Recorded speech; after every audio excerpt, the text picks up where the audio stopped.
At the beginning of January, I was just sitting and thinking and just defining love, right?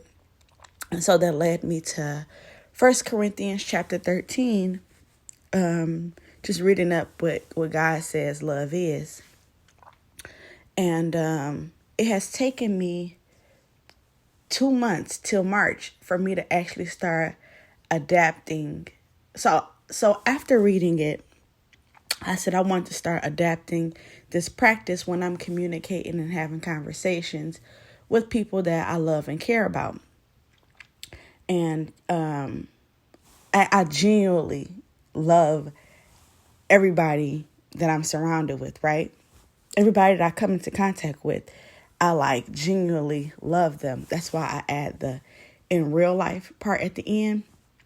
I started doing that a couple years ago. If you guys listen to my podcast, if this isn't your first episode, at the end of every episode, I say I love you in real life. And I started saying in real life at the end a couple of years ago because to me it had more depth.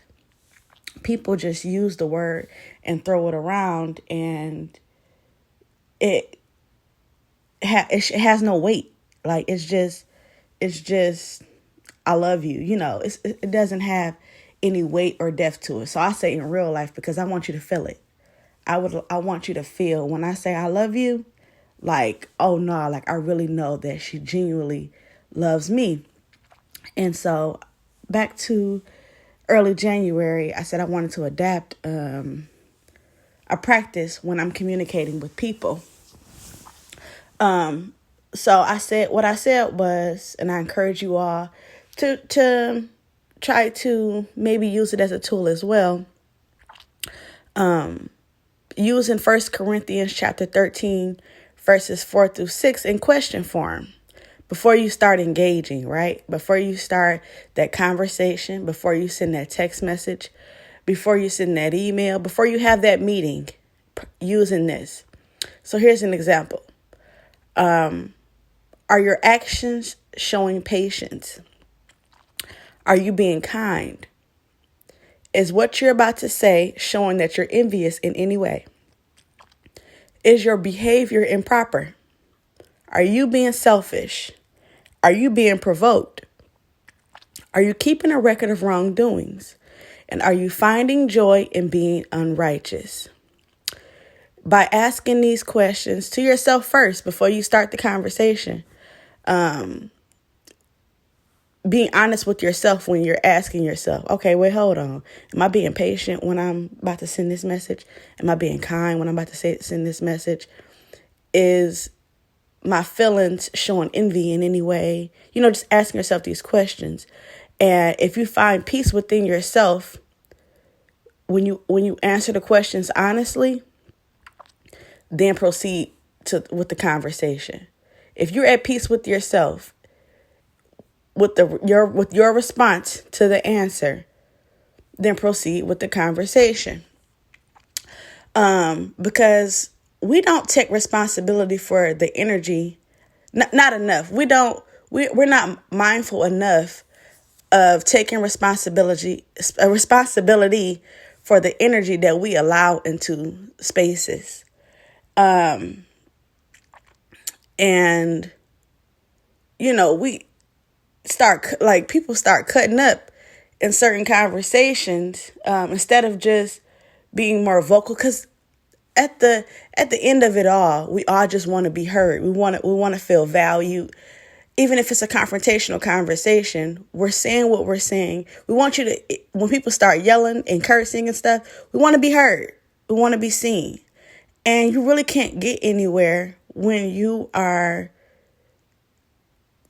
if you're yelling and cursing and screaming at me, that's going to put me in a defense mechanism where you're more than likely going to get that response back. Then we don't solve the issue, right? So, especially when you love and care for somebody, you're not showing love. Are you really showing love and care when you're yelling and cursing at them because of something that they did, So knowing when to check yourself, right? It took me until March to actually start adapting this, because change is easy, but transformation is hard. So being conditioned to when I'm upset or angry or frustrated or something's going on, going with my first response instead of, hold on, let me check myself. What am I doing? And how am I approaching? Like where am I coming from? What space am I coming from to even approach this? Because that is going to have a lot to do with the outcome of the conversation. I told y'all that the movie Inside Out, I started looking at people like that, looking at their dashboards. That has taken me a while to start adapting to, just realizing and trying to be mindful of who is that in there operating. Are they the person that's acting out? Because when I'm on the opposite side, right, the person that's acting out and angry and frustrated, which side of them is we know that that's all ego and mind. That is not spirit, right? And so being able to look at that and having compassion for that too. So when you're the person, the aggressor, checking yourself before you decide to respond or engage or have that conversation, etc. But when you're the one on the outside, being able to look at that like, oh man, you're really over there hurting. Something is going on. I'm sorry that, genuinely feeling sorry for whatever it is that person is battling with internally. Oh, you're angry. Like, oh, this person is really angry. I'm so sorry that they are having this experience. And not allowing it to affect your day, to be able to observe but not absorb, right? So observe that person in whatever, even if you're in the driveway at Chick-fil-A, or at Walmart or at work, when you see somebody showing off, or your supervisor, whatever it is, observing observing their behavior, but not absorbing it and making it about you, because it's never, ever about you. It's always internal. It is always something going on internally that is trying to come out, and it's a projection. So when people are upset and frustrated and angry, even if you did something to them that's making them angry, something internal is why that hurts them, why that upsets them, why it's making them angry. It goes all the way down to past experiences, childhood wounds, why that bothered them, why that hurt them. And they want to be seen, they want to be heard, right? So I want you to feel what I'm feeling. So I'm going to yell at you. I'm going to curse at you. I'm going to fuss at you, because I want you to feel the pain that the pain and the anger and the resentment and the frustration that I'm feeling. I want to project that onto you. When it comes to body language, when it comes to somebody trying to give you the silent treatment, they want that. I want you to feel my anger, my frustration, my resentment. And you, like, being on the receiving side, you can literally just look at that and see, like, just be like, that's crazy. Can't allow it to affect my day. My day still has to go on. I am in charge of my happiness for the day and what's going to go on, and ensuring that I stay in a positive mood. So I can look at that and say, I can pray for you. I can pray that God steps into your mind and your heart, giving you the peace and the understanding of whatever it is that you're encountering, so that you're able to, in a healthy way, grieve or get through whatever it is you're feeling.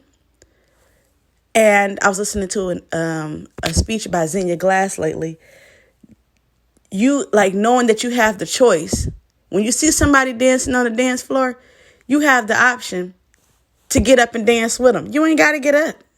You can stay in your seat and just watch them dance. You don't have to get up. She also used an analogy about how the human body is made up of 60 to 70% of water.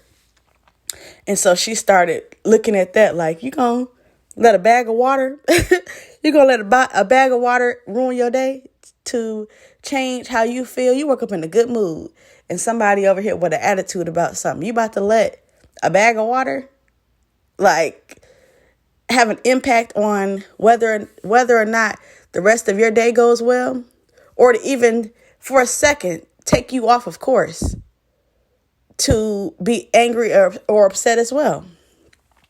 So just being mindful and asking God for the wisdom, because that's how I got. Well, I'm so far I think I'm doing pretty good, but asking God for the wisdom to be able to be at peace no matter what. One, making sure that you're not out here intentionally hurting people or causing harm. That's one thing. But giving you the wisdom that when you're encountered with aggression or conflict, like being able to stay at peace and calm. Because listen, if you've ever seen somebody completely showing off, right? You may have even been in this circumstances for yourself. When you see somebody acting out and you stay calm, or you've seen somebody who just stays calm the whole time, that other person starts coming down, right? They start getting calm. They start talking lighter because you're like the energy that you're giving back. It starts bringing everything back on down, right? Hey, what's going on? Okay. You over there, you're really hurt by something. You're really frustrated by something. You're really angry about something. Let's have that conversation. And I'm telling you, not only is the other person feeling seen or heard, but the people that you love and care about feel like you really love and care about them enough to resolve the matter and talk it out and figure stuff out. All right. I love you all in real life.